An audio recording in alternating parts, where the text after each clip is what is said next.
Assalamualaikum warahmatullahi wabarakatuh.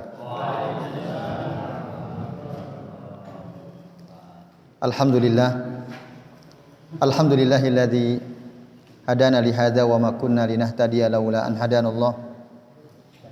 Asyhadu an la ilaha illallah wahdahu la syarikalah wa asyhadu anna Muhammadan abduhu wa rasuluh. Allahumma shalli wa sallim wa barik ala Muhammad wa ala ali Muhammad kama shallaita wa barakta ala Ibrahim wa ala ali Ibrahim fil alamin innaka Hamidum Majid. Rabbi shrah li sadri wa yassir li amri wahlul 'uqdatam min lisani yafqahu qawli, amma ba'du. Bapak-bapak dan ibu-ibu serta hadirin hadirat sekalian, a'azani Allah wa iyyakum ajmain. Ya. Alhamdulillah pada maghrib hari ini, gimana Pak? Oh, malam hari ini ya. Malam hari ini atas izin Allah kita bisa berjumpa kembali untuk melanjutkan ya pembahasan terkait dengan pakaian, perhiasan dan hukum nazar dalam kitab Sahih Fiqh Sunnah karya Syekh Abu Malik Kamal bin As-Said Salim hafizahullah taala. Baik, Bapak Ibu dan hadirin sekalian, pada pertemuan pekan lalu kita sudah membahas sampai ya, hukum operasi untuk mempercantik ya, memperindah diri. Itu ada yang boleh, ada yang tidak boleh ya. Yang boleh itu diantaranya apa? Ya, bibir sumbing ya kemarin. Terus apa lagi? Jari yang lebih. Itu diantaranya dibolehkan ya, dipotong, dioperasi dibolehkan. Atau ibu-ibu setelah melahirkan gitu ya, di perutnya mungkin ada bekas, itu bisa juga. Atau apalagi kemarin yang juga dibolehkan ya, yaitu diantaranya, dan ini tidak termasuk merubah ciptaan Allah Subhanahu wa ta'ala ya. Atau mungkin habis kecelakaan gitu ya, wajah terbakar lalu diperbaiki, itu juga dibolehkan. Apa? Disiram air keras gitu ya. Ya, itu juga boleh ya. Nah, sementara yang haram ya, operasi yang diharamkan diantaranya adalah ya untuk merubah bentuk yang sudah ditetapkan oleh Allah Subhanahu wa taala. Misalnya apa? Hidungnya kurang mancung, dimancungin. Dagunya kurang lancip, dilancipin. Nah, ada sesuatu yang kurang besar, dibesarin. Nah, ini itu haram ya. Nah, lalu yang ganti kelamin itu apalagi? Nah, ini nanti nomor 5 nih ya sekalian. Jadi nomor 4, kemarin baru sampai nomor 3 ya. Termasuk di antara melakukan operasi yang dianggap merubah ciptaan Allah Subhanahu wa taala adalah ya, mengikir gigi. Itu ya. Menyambung rambut, menipiskan alis, mencukur alis, mentato gitu ya. Itu semua haram dan ini dianggap merubah ciptaan Allah Subhanahu wa taala. Berdasarkan hadis sahih dari Nabi SAW, nah, beliau mengatakan la'anallahu alwashimatu ya, la'anallahu alwashimati wal mustaushimati wan namisati wal ya, mutanammisati wal wasilati wal mustausilati wal mutafallijati lil hasan al mughayyirati ya khalqillahi azza wajalla. Allah melaknat orang yang ditato, orang yang mentato dan minta ditato. Allah melaknat orang yang mencukur atau menipiskan bulu alis, atau yang minta ditipiskan bulu alisnya. Allah melaknat orang yang menyambung rambut dan orang yang minta disambung rambutnya. Allah melaknat orang-orang yang mengikir giginya supaya terlihat indah. Ini semua al-mughayyirati ya khalqillahi azza wa jalla atau khalqullahi azza wa jalla. Ini semua merubah ciptaan Allah Subhanahu wa taala. Nah, ini Bapak Ibu sekalian jelas dalilnya.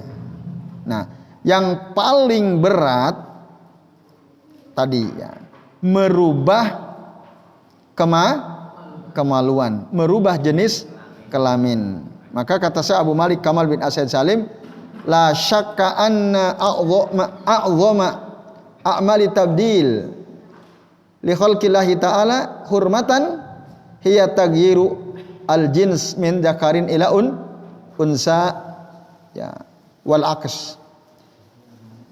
Tidak diragukan lagi kata beliau, proses operasi yang paling besar keharamannya dan itu dianggap telah merubah ciptaan Allah Ta'ala adalah merubah jenis kelamin dari laki-laki kepada menjadi ada tuh artis, ada ya artis ya, tampilannya ke perempuan, suaranya suara laki itu kan, gak usah disebut namanya ya.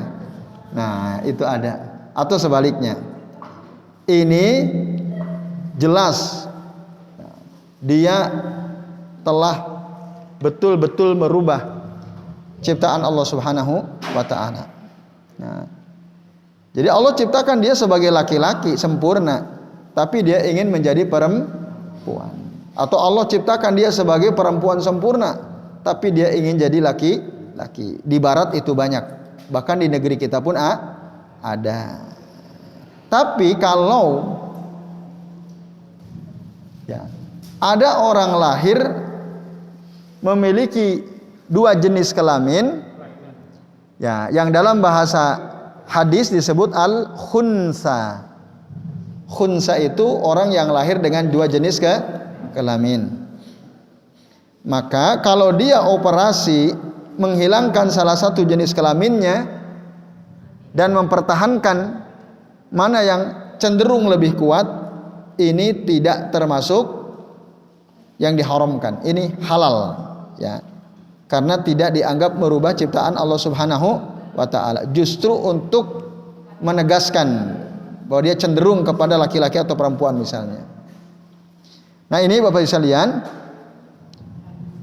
Nah, lalu ada juga ya, merubah jenis kelamin ya, selain dari laki-laki menjadi perempuan atau sebaliknya ya, ada yang dia perempuan gitu ya, mungkin karena dia tidak mau hamil, lalu dia apa namanya, ada proses apa itu yang bahkan dipotong gitu ya, vasektomi, tubektomi itu ya, padahal nggak ada uzur gitu, nggak ada uzur. Nah itu termasuk. Lalu mereka menikah itu hanya sekedar untuk bersenang-senang saja. Nah, tidak dalam rangka untuk tanasul. Tanasul itu punya keturunan. Nah, ini juga termasuk merusak, tidak boleh ya. Ini bersalian azan ya Allahu wa iyyakum ajmain. Nah, karena apa? Itu dia telah merubah ciptaan Allah Ta'ala. Bahkan ini ya perubahan besar. Lalu dengan itu juga berarti dia telah berusaha untuk melakukan perbuatan keji ya, dengan cara yang buruk, mungkar. Fahuwa adallu wa aksaru ijraman mimma kana alaihi ya qaumul Lut katanya, wallahu a'lam.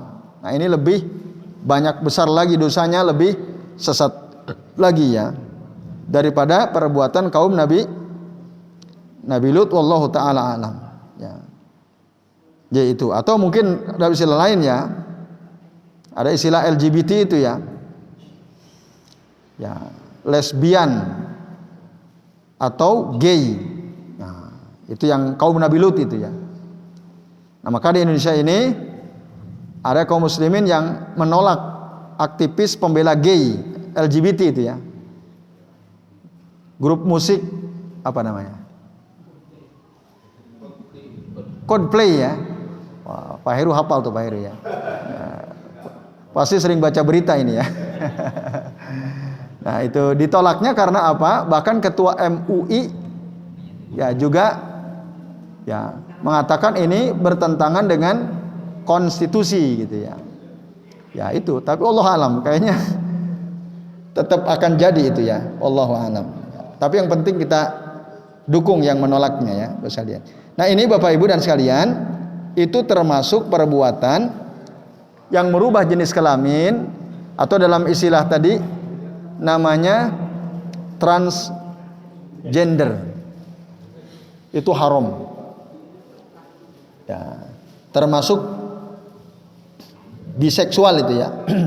Bisa dengan laki, bisa dengan perempuan. Apa? ACDC ya. Itu jelas haram ya. Baik.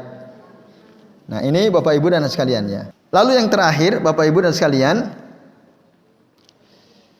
hukum memakai lensa mata yang kemarin ditanyakan itu.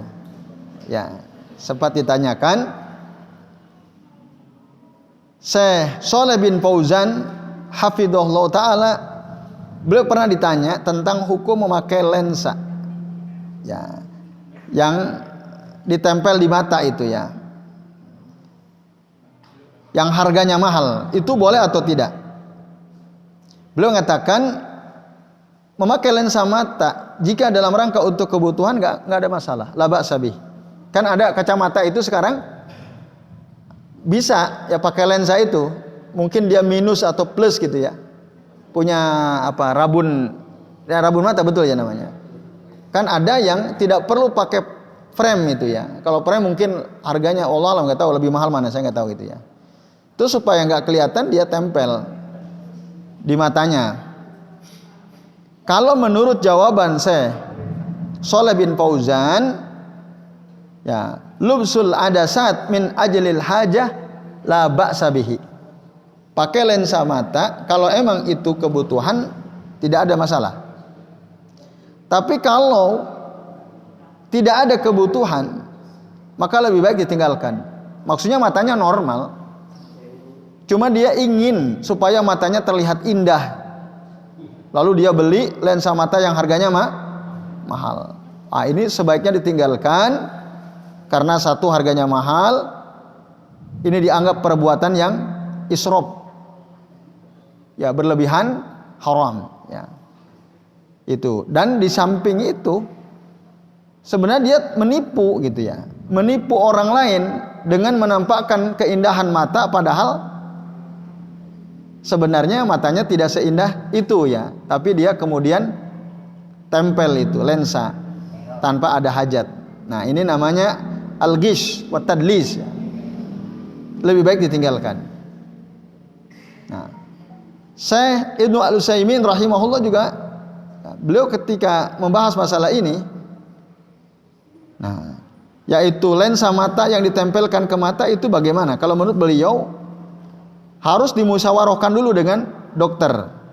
Apakah berpengaruh kepada mata atau tidak? Kalau punya pengaruh buruk, maka jangan, kata beliau. Karena akan ada bahaya yang akan menimpa matanya, dan seluruh madarat yang potensial mengenai diri seseorang itu dilarang dalam agama ya. Kita melakukan sesuatu membahayakan diri kita itu dilarang, Bapak Ibu dan hadirin sekalian.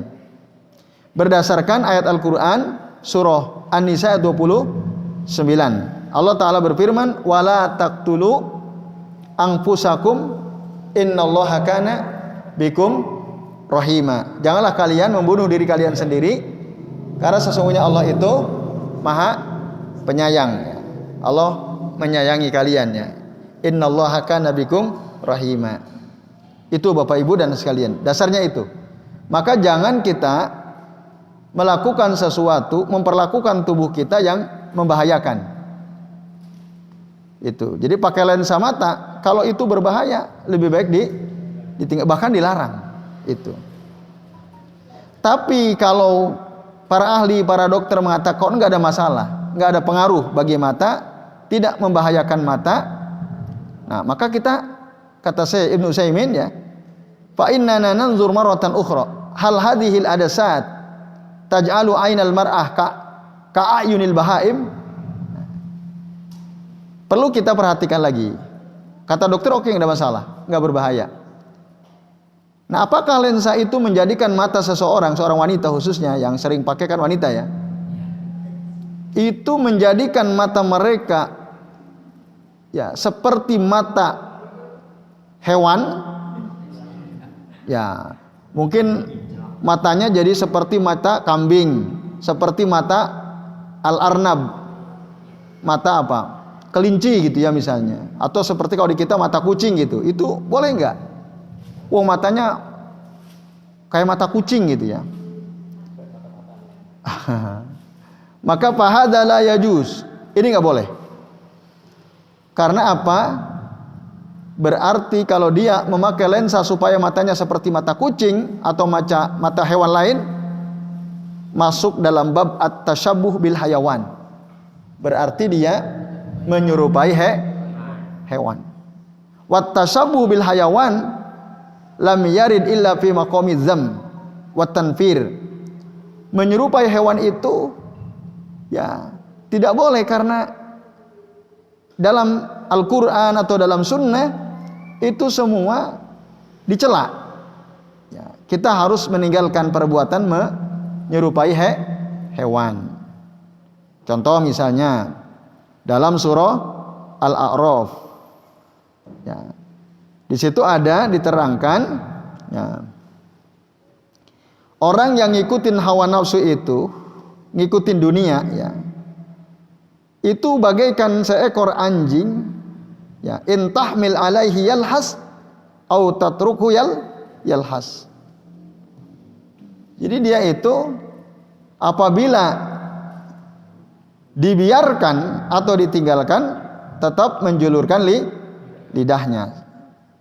Itu anjing. Jadi jelek. Ya, ayat ini kalau kita baca dari ayat 175 bercerita tentang orang-orang yang berlepas diri dari ayat-ayat Allah Ta'ala lalu ngikuti syaitan. Nah, mereka ini orang sesat. Gitu ya. Ngikutin hawa nafsunya. Kalau kita baca tafsir Ibnu Katsir misalnya, ayat ini zaman dahulu kala ya menjelaskan tentang sikap Bal'am, seorang alim berilmu, doanya diijabah, selalu diijabah oleh Allah Subhanahu wa taala. Lalu dia itu ditawari kenikmatan dunia untuk berdoa dengan doa yang jelek supaya menimpa Musa alaihi salam.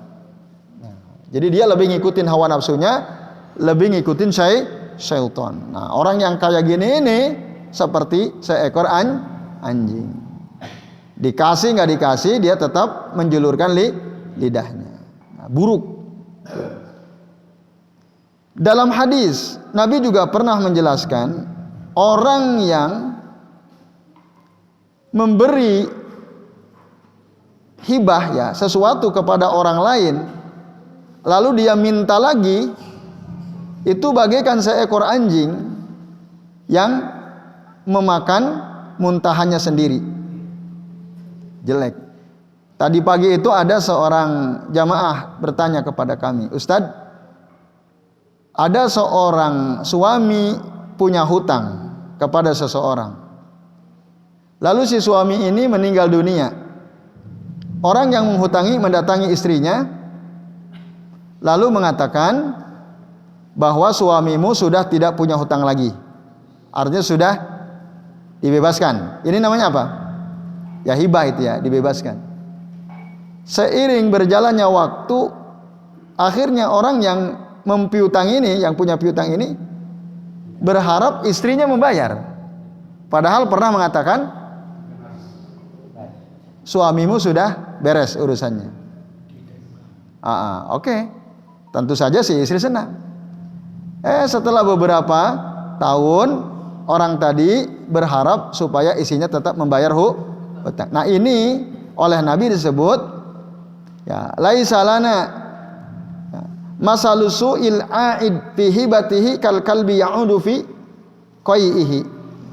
Nah, tidak ada bagi kami perumpamaan yang jelek ya daripada seseorang yang memberi ya lalu dia minta lagi gitu ya. Dia minta lagi, dia ini ibarat seekor anjing yang muntah lalu dia kembali memakan muntahannya. Itu Bapak Ibu dan sekalian ya. Hadis rawahu Al-Bukhari wa Muslim. Itu perumpamaan orang yang sudah hibah tapi dia minta lagi. Kalau gitu terus gimana? Isinya apa, wajib membayar? Kalau tidak ada bukti hitam di atas putih, ya mau tidak mau sih harus bayar. Kecuali udah disepakati ada MOU gitu ya, tanda tangan pakai materai bahwa suamimu telah kubebaskan hutangnya kan gitu. Nah itu bisa istrinya banding ke pengadilannya. Oh dulu dia sudah membebaskan kok, ini buktinya. Nah secara hukum tentu karena ada bukti udah bebas. Tapi kalau enggak ada ya mau tidak mau si istri harus bayar. Nah ini Bapak sekalian, a'adzani Allahu wa iyyakum ajma'in. Nah, kemudian contoh lain yang buruk itu tadi kan ya, kalau kita menyerupai hewan itu buruk. Termasuk orang yang ketika khotib Jumat menyampaikan khutbah lalu dia berbicara, itu kata Nabi kama salil himar yahmilu asfara alladhi yatakallamu yaumal jumu'ati wal imamu yakhtub kama salil himari yahmilu asfara. Orang yang berbicara pada hari Jumat ketika imam sedang khutbah, dia itu seperti seekor keledai yang membawa kitab.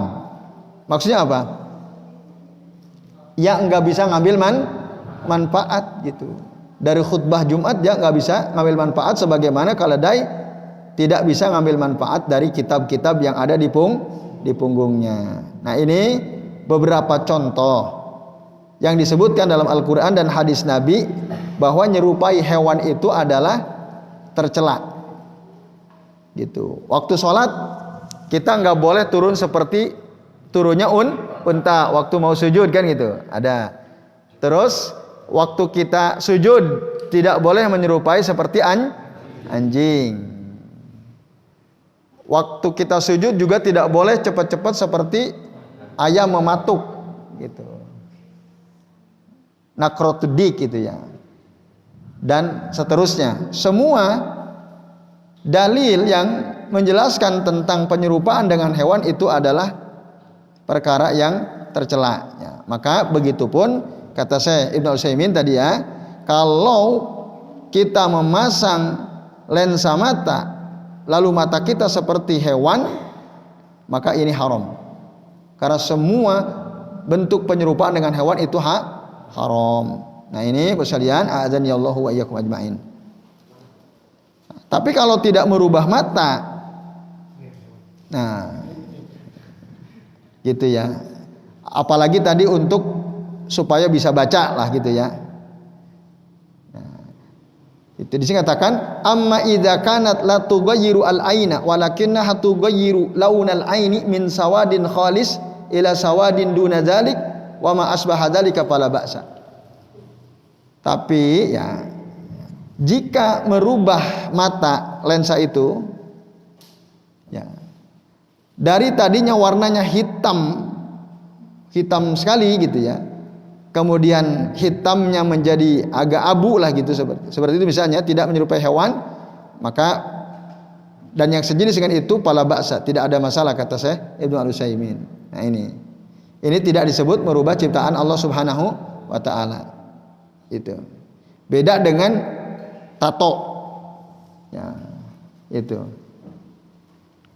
Nah karena apa, lensa mata itu sewaktu-waktu bisa dicopot atau tidak? Bisa.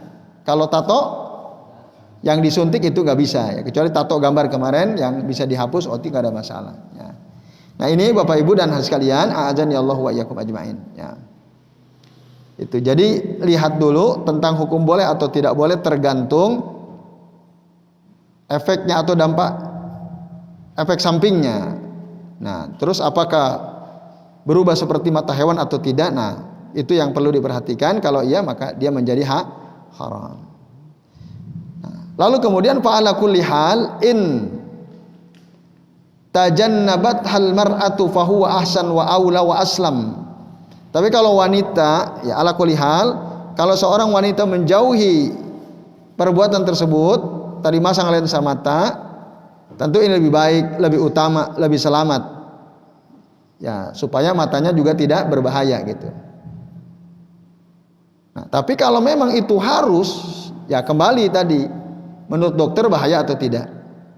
Terus membantu atau tidak. Kalau lensa mata itu sangat membantu penglihatan seseorang yang tadinya buram menjadi jelas, tentu saja ini boleh.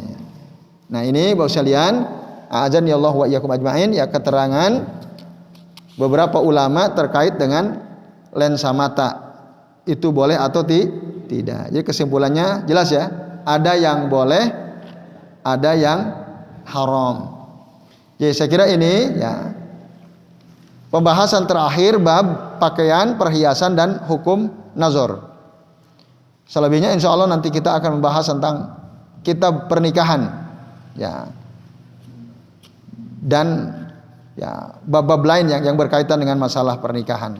Kitabuz Zawaji.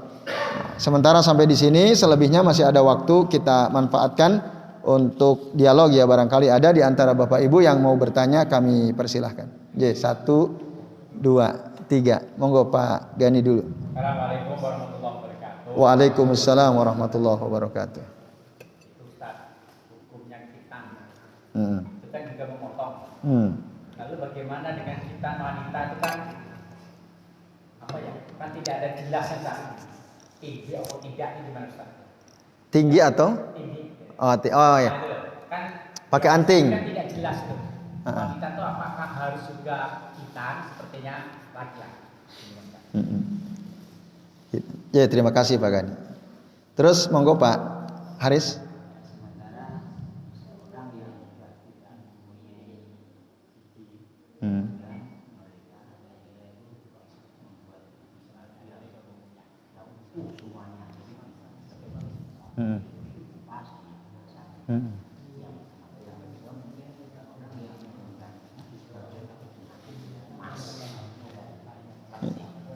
Gigi palsu pakai emas. Ya. Ya, monggo Pak Ruslan. Ya.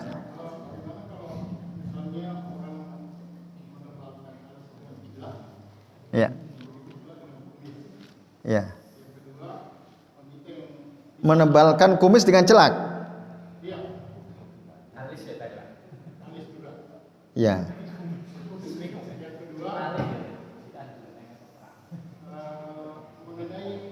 Wanita yang bisa melahirkan dengan normal, tapi dia lebih memilih praktis. Yang ketiga, wanita yang tidak mau menyusui anaknya karena menakutkan dong.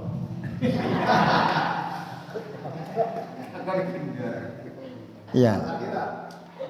Ya, ya, terakhir tadi tidak mau nyusui ya. Monggo Pak Heru.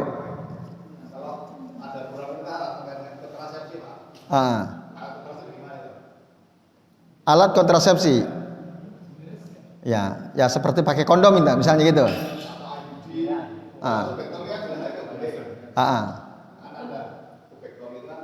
Dipotong. Mengikat.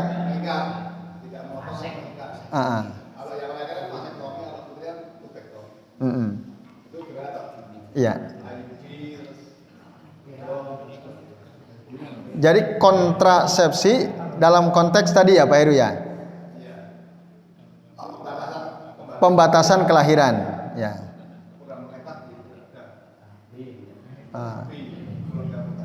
Ya. Oke, baik Pak Heru, terima kasih. Yang pertama Pak Sugani ya, khitan. Khitan bagi kaum laki-laki Jelas semua ulama tidak ada khilaf, tidak ada perbedaan tentang kesunahan khitan bagi kaum laki-laki. Dan ini sunnah ini mulai di zaman Nabi Ibrahim alaihis salam. Nah, sementara untuk kaum wanita, ya ada khilaf di antara para ulama. Ada khilaf. Tapi kalau kita baca kitabnya Ibnu Qayyim Al-Jauziyah ya, kitab Tuhfatul Maulud ya, Tuhfatul Maulud, di sana diterangkan pendapat para ulama salaf bahwa wanita pun dianjurkan untuk dikhitan. Jadi berlaku untuk laki-laki dan perempuan, dianjurkan sama. Nah ini basalian ya, silakan dibuka tadi kitab Tuhfatul Maulud ya, karya saya Ibnu Qayyim Al-Jauziyah. Itu yang kami baca ya, para ulama berpendapat wanita pun dikhitan, dianjurkan untuk dikhitan. Kalau tidak malah berbahaya ya. Nah, jadi ada salah satu bagian dari kemaluannya yang harus dipotong, dikhitan. Kalau tidak berbahaya gitu ya. Nah, maka yang utama wanita pun dikhitan. Itu yang kami pernah baca ya. Kemudian ditindik telinganya maksudnya. Ya. Dibolongi pakai anting sebagai penanda bahwa dia adalah wanita. Itu juga boleh, tidak termasuk ya merubah ciptaan Allah Subhanahu wa taala. Itu tidak termasuk. Yaitu. Dan di dalam kitab ini itu tidak dibahas ya tentang ditindik bagi seorang wanita untuk pakai anting, ada masalah. Kecuali kalau dia laki-laki, karena anting itu pakaian wanita. Ya. Jadi Allah melaknat laki-laki yang menyerupai wanita, wanita yang menyerupai laki-laki. Kalung, ya, anting itu adalah gelang, itu pakaian wanita. Tapi kalau cincin boleh nggak laki-laki? Boleh. Asal cincin, cuman jangan di jari telunjuk, jangan di jari tengah. Karena kita udah bahas hadisnya ya. Selain itu boleh. Di jempol boleh nggak? Berarti boleh. Pakai cincin di jempol ya. Yang ada hadisnya yang nggak boleh fi al-wusta was sababah. Yaitu Allah a'lam bishawab. Nah, tapi ada hadis yang kemarin kita udah bahas. Kemudian Pak Haris, orang ompong semua. Akhirnya dia pasang gigi, boleh atau tidak? Tujuannya untuk apa? Supaya bisa makan, bisa ngunyah, boleh. Itu dalam rangka supaya bisa ngunyah, maka itu boleh. Nah, tapi kalau dalam rangka nipu orang, sebenarnya ompong. Ben keto aku ini orang ompong ya. Nah, contoh ini, Pak Bambang ini udah ompong semua beliau ya. Nah,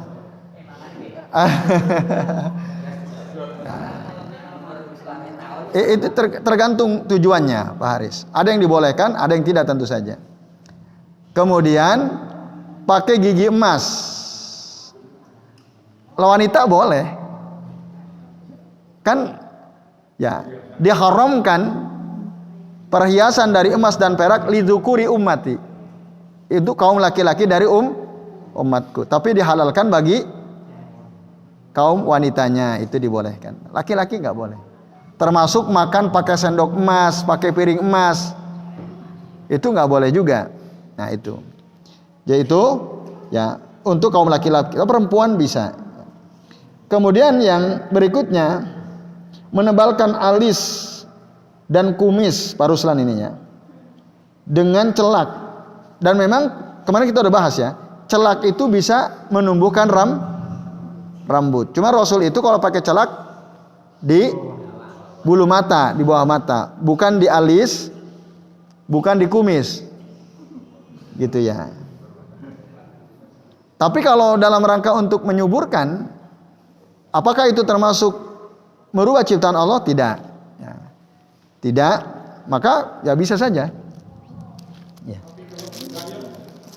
Nah, kalau untuk gaya, misalnya gimana gaya itu? Biar kumisnya mebleng gitu.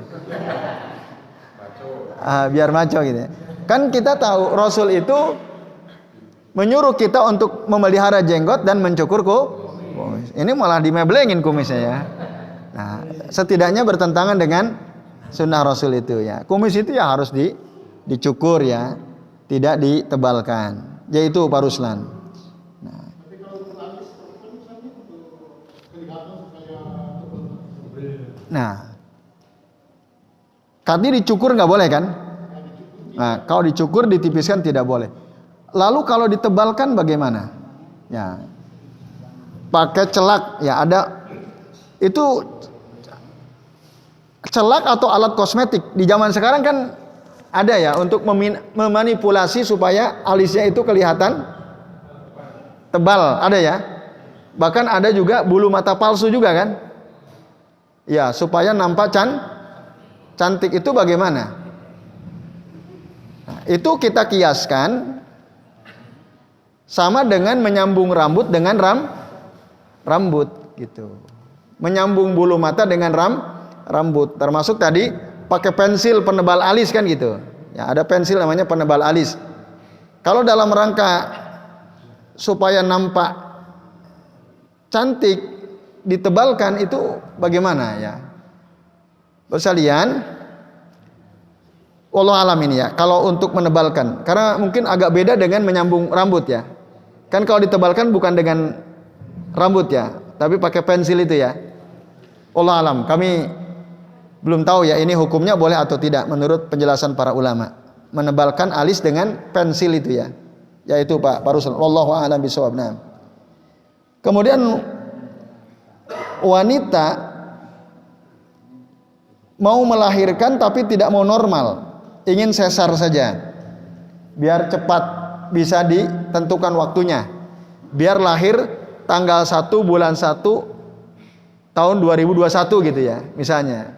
Atau ingin lahir tanggal 17 Agustus gitu ya. Kan ada ya. Hanya sesar aja lah. Itu bagaimana? Nah, Bapak saya lihat yang terbaik tentu melahirkan itu secara normal. Sesar itu ada madorotnya gitu. Nah itu setidaknya kita menghindari madorot yang lebih besar.